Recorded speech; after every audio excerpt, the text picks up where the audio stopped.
Beijing wants 6 carriers, but won't compete with the US.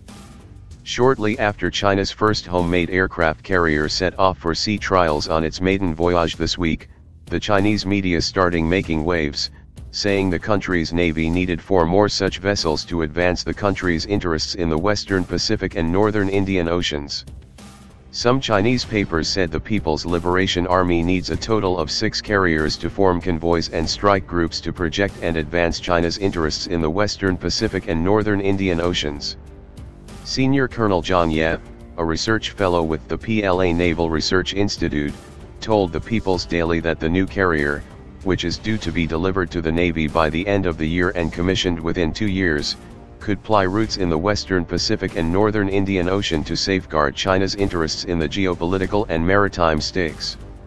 The Northern Indian Ocean is a crucial conduit for China's energy supply and trade flow, and there are security concerns in the South China Sea.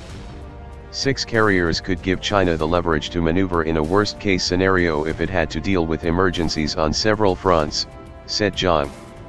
Within the next decade China may build a 3rd carrier. There have been rumors about its specifications and the site of its construction for some time, enabling an optimal lineup of seagoing bases, one on war-ready standby and patrol, one for training while the other undergoes maintenance. But the irony is that state media has also been told to make light of the PLA naval prowess.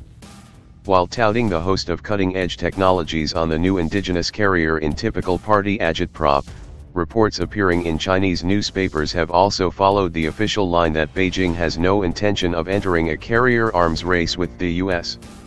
The official line is its carriers are for defense purposes only. China doesn't have to throw around its naval weight like the US does. We don't need to wage a war in far-flung littoral waters on the other side of the world, and thus we don't need so many carriers as far as our ability goes, and we have no intention to police the world, the Global Times quoted a retired naval admiral as saying.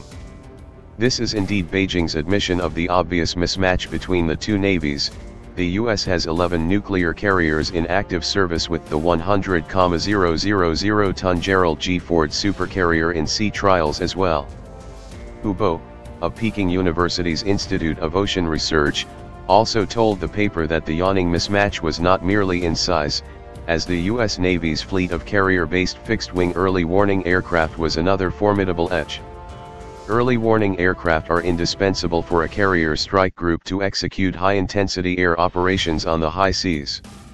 Similar early warning helicopters on board the Liaoning, the solo Chinese carrier now in service, are held back by low flight altitude and short detection range, since the Soviet-built carrier's antiquated ski jump ramp, which is also copied on the homemade vessel, is incapable of catapulting large fixed-wing aircraft as they are significantly heavier.